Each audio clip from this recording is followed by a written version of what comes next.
आज हम त्रिशा केस के बारे में बात करेंगे, जो इस समय पूरे देश के अंदर एक चर्चा का विषय बना हुआ है। फिनिक्स न्यूज के अंदर हम लीगल मुद्दों की चर्चा करते हैं, जहां हम ये बताते हैं कि लीगली किसी भी केस के अंदर क्या फैक्ट है, क्या एक्ट उसमें लगने वाला है और क्या दाव पेच वकील लोग आने वाले टाइम में लेंगे, जिस किसी भी केस के अंदर अल्टीमेटली क्या होने वाला है, संभावना क्या है इसके बारे में। यानी कि हम एक्ट की बात करते हैं, हम फैक्ट की बात करते हैं, हम ऑल्सो टेक्ट के बारे में बात करते हैं। जहां तक त्रिशा का केसेस है, उसके अंदर जो FIR है वो भोपाल पुलिस ने जो दर्ज की है, जिसमें उन्होंने सेक्शन जो लगाए हैं वो BNS की धारा 82 जो कि डोरी डेथ की है और 85 जो क्रुएलिटी की है, और साथ के अंदर डोरी प्रोटेक्शन एक्ट की भी धारा लगाई है। तो इसका मतलब ये हुआ कि ये मान रहे हैं, यानी कि ये जो प्रिलिमिनरी जो चार्जेस है वो ये है कि ये डोरी डेथ, और जो पीहर पक्ष जो बेसिस है उसके लिए बोल रहे हैं कि एक FIR में डिले हुआ है, जो पोस्टमार्टम हुआ वो सही तरीके से नहीं हुआ है, CCTV में जो टाइमिंग FIR की है उसमें डिफरेंस है। साथ में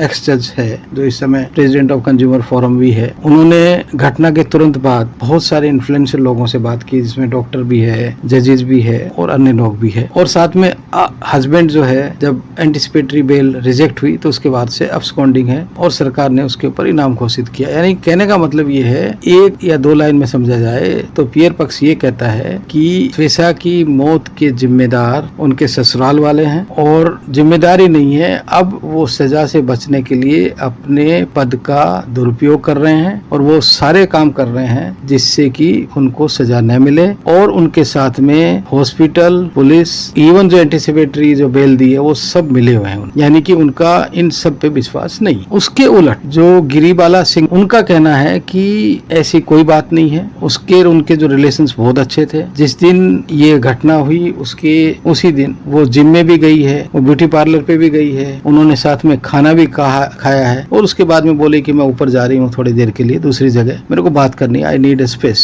वो ऊपर गई है और ऊपर जाने के विदिन 50 मिनट्स वो सब कुछ हो गया। तो ऐसा कुछ हुआ जो स्पॉन्टेनियस था या कुछ था, ये डेफिनेटली कुछ न कुछ हुआ है, ये इन्वेस्टिगेशन ही बताएगा। पर साथ में जो हस्बैंड की जो फैमिली है यार, उन्होंने ये बताया कुछ चीजें, और उनके वकील ने बताया, जो हमारी इन्फॉर्मेशन है वो मीडिया की इन्फॉर्मेशन है, हमारी कोई फर्स्ट एंड अलग से इन्फॉर्मेशन नहीं है, हम एनालिसिस करते हैं। इसमें यह है, उन्होंने बताया कि उनका जो मैन थोड़ा डिस्प्यूट बच्चे के ऊपर था, यानी कि सी कंसीव्ड और उसको वो अबॉर्ट करवाना चाहती थी, उसके ऊपर था। उसमें कभी कभी ऐसा बोलते हैं कि ये भी कुछ इश्यू उठा कि किसका बच्चा है, जो भी है, पर खैर वो उनकी तरफ से ये कहा जा रहा था कि त्रिशा जो है वो नहीं चाहती थी कि बच्चा हो।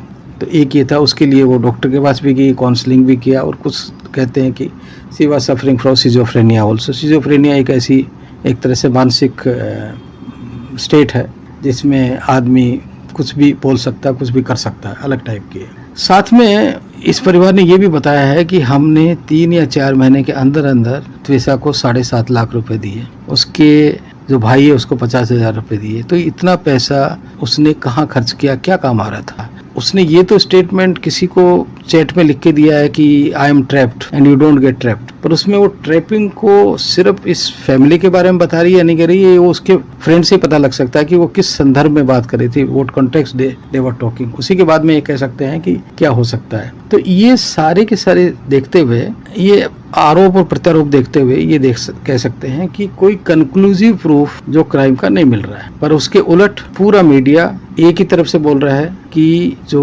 हस्बैंड साइड है वो ही दोषी है, जिसमें एक बड़ा मीडिया भी है। और हम देख चुके हैं पुराने समय में भी कि जब मीडिया ट्रायल होती है तो इसमें न तो अक्यूज्ड का भला होता है और न विक्टिम का भला होता है। अक्यूज का तो भला होना भी नहीं चाहिए, पर विक्टिम का बिल्कुल भला नहीं होता। सुशांत सिंह केस में हमने देखा कि रिया चक्रवर्ती एक उभरती हुई कलाकार थी, उसको इतना मलायन किया, पूरा करियर खराब हो गया, और बाद में कोर्ट ने कहा कि दोषी नहीं है। उसके बाद में न तो मीडिया ने उनसे माफी मांगी न किसी और ने मांगी। तो ऐसा ही कुछ इसमें हो रहा है। एक मीडिया बोल रहा है कि दोषी ये है, और उसको देख करके एक तरह से बहुत सारे मीडिया जो होते हैं नॉर्मली एक TRP के चक्कर के अंदर सारे के सारे लगे हुए कि साहब यही दोषी है। और एक्स सर्विसमैन की एसोसिएशन है, वो भी आ गई इसके अंदर कि साहब हम भी इनको न्याय दिलाएंगे। अरे भाई, आपसे मतलब आप और किसी चीज में आते हैं क्या? नहीं आते हैं। हम इसलिए आ रहे हैं कि लड़की का जो भाई है वो मेजर है, हो सकता है यही ऐसा लगता है। तो अगर लड़की का भाई मेजर है तो जो लड़के का भाई भी तो आर्मी में है और लड़के के पिताजी भी जो आर्मी में थे वो एनकाउंटर में मारे गए। तो कहने का मतलब ये है कि यहाँ पर हर आदमी इस केस में ये चाह रहा है कि सबका सब न पुलिस इन्वेस्टिगेशन करे, न डॉक्टर की जरूरत है, न जजेस की जरूरत है, और इनको ब्रांड कर दीजिए कि कल्प्रिट है। और ये मैं आपको बताऊं कि ये सबसे बड़ा एक तरह से डैमेज है किसी भी केस को करने के लिए। अगर आपके ग्रीवांसेस है, आप कोर्ट में जाइए, कोर्ट डिसीजन करेगा। अगर आपको कहते हैं कि आप कह रहे हैं कि साहब ये इसमें अनड्यू इन्फ्लुएंस हो रहा है, आप कोर्ट में जाइए, आप कहिए कि हम ट्रायल इवन भोपाल में नहीं चाहते हैं, will have trial in somewhere else. एक मीडिया तो एकदम बोलने लगे साहब हमारे पड़ोस में, हमारे पड़ोसी के साथ में ऐसा हो गया। अरे पड़ोसी कैसे? ओहो अच्छा, वो नोएडा की थी, आप भी नोएडा की, तो इसलिए पड़ोसी हो गए आप। तो इस ढंग का जो है ये करना एक तरह से मीडिया ट्रायल का, ये एक विक्टिम को अगर वो है, ये हम बता देते हैं कि इस समय कोई कुछ नहीं कह सकता कि इस केस में हुआ क्या, क्योंकि विटनेस, आई विटनेस बहुत कम है। अभी प्रूफ पुलिस इन्वेस्टिगेशन में आए नहीं है। हर आदमी जो लीगल जानता है, नहीं जानता है, वो बोल रहा है। बहुत सारे रिश्तेदार बोल रहे हैं, बहुत सारे फ्रेंड्स के